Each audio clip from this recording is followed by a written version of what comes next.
des journaux d'Haïti, une chose c'est ce qui m'a fait réagir finalement. Une personne disant qu'il fallait inventer un système antisismique pour Haïti. Ça m'a choqué parce que il n'y a pas un système spécifique pour chaque pays. C'est pas ça. Il faut essayer effectivement, en fonction du pays, en fonction des matériaux disponibles, en fonction de la capacité de construire, la capacité de la méthodologie, bien évidemment, les hommes, le côté humain des gens, des ingénieurs, les conducteurs de travaux, ce que vous appelez les foreman, donc nous les chefs de chantier, capables d'assurer effectivement un suivi de chantier, d'assurer une capacité à construire correctement, d'accord ? Et je pense, moi, très honnêtement, que si on construit correctement, d'abord en respectant les règles de l'art, sans pour autant que ça soit antisismique, on peut effectivement, si on avait construit correctement les maisons sur Haïti, il y aurait eu beaucoup moins de dégâts, parce qu'on a effectivement un exemple concret du Nouveau-Mexique, un 7.3, il n'y a pas une seule fissure. Ce qui prouve effectivement qu'en construisant simplement, normalement, en respectant un cahier des charges précis, on n'a pas de problème. Du reste, à mon avis, tout ce qu'on peut entendre sur les balancements d'immeubles, ça c'est valable effectivement au Japon. Maintenant, on met des immeubles sur des ressorts ou sur des amortisseurs, comme on dit, mais ce sont des buildings, ce sont des grands bâtiments. Une maison, si elle est construite normalement, en respectant certaines règles, elle ne coûtera pas plus cher et elle sera en toute sécurité. Voilà. Alors là, Paolo, pour reprendre tes paroles, il faut que les maisons soient bien construites selon les règles d'art, mais bien construire, une maison bien construite aussi, et face à un séisme. Là, tu as fait mention tout à l'heure que tu as dit que c'est étonnant, et quand tu regardais la caméra de l'ambassade américaine filmée juste en face, 4 secondes et la maison s'est écoulée. Ça veut dire que c'est une maison qui n'a pas... en 4 secondes, une maison qui s'écoule, il n'y a eu aucun respect des normes, des principes. Oui, en fait, moi, là, quand je me balade, d'ailleurs, tu es venu avec moi, quand on se balade dans certains quartiers, on se rend compte que les constructions ne sont pas... Enfin, tout ce qui est règles fondamentales de ferraillage, d'enrobage de béton ne sont absolument pas respectées. Donc, le problème, il vient d'abord de là. Donc, déjà, respectons le dimensionnement des aciers.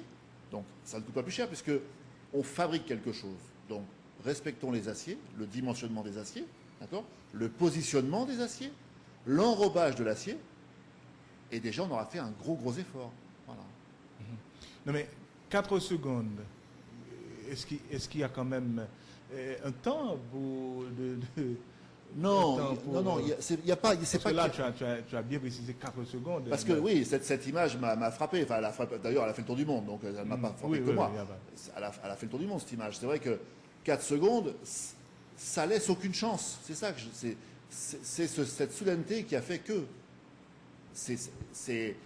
Effectivement, je pense que la vibration qui est arrivée donc à ce moment-là a fait que l'immeuble, je pense que les piliers de cet immeuble ou peut-être les colonnes de cet immeuble étaient sous-dimensionnés par rapport à la structure. Effectivement, même pas ça a résisté, ça n'a même pas resté une seconde, puisqu'il s'est écroulé en 4 secondes. C'est-à-dire que la première seconde, tout a été cisaillé d'entrée. Donc c'est ça le problème. Le problème il est là, c'est que si il y avait eu un bureau de contrôle qui avait contrôlé cette construction, je ne sais même pas qui c'est cette construction, mais peu importe.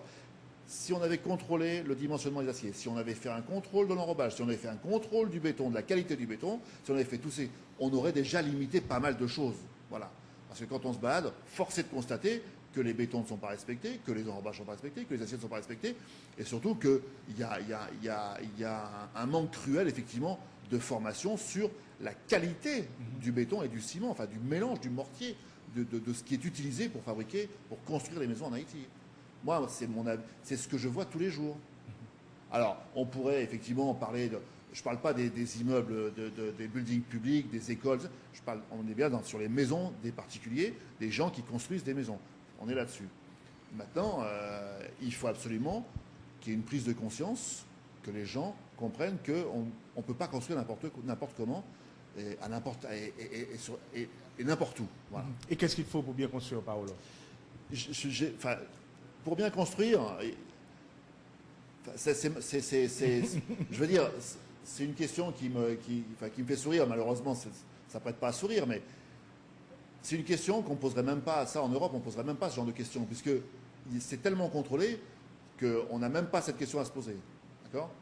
Donc, on est plutôt, en Europe, on est plutôt sur quand est-ce que ma maison sera finie. On sera plus là que comment elle sera construite, puisque tout ce qui est matériaux utilisés pour la construction en Europe est soumis à réglementation. Donc déjà, on ne peut même pas se tromper là-dessus. Et c'est tous les matériaux sont estampillés NF, normes françaises ou normes européennes, ou enfin, communauté européenne. Donc déjà, tous les matériaux sont contrôlés. Ici en Haïti, déjà, primo, pour construire une maison, la règle de base de toute construction, c'est l'étude de sol. Ça, c'est primordial. On est obligé de faire une étude de sol. D'ailleurs, partout, tu es venu avec moi, partout où les gens me demandent, je vais faire une étude de sol avant. Parce que justement, le sol va nous déterminer comment on va, quelle est la méthodologie adoptée pour créer une fondation. Voilà. Donc il y a plein de paramètres qui rentrent en compte, d'accord. Et malheureusement ici, on fait une dalle, on met des parpaings et on fait des colonnes et on monte des maisons comme ça. Non, non. On fait une étude de sol, on sait exactement comment ça fonctionne.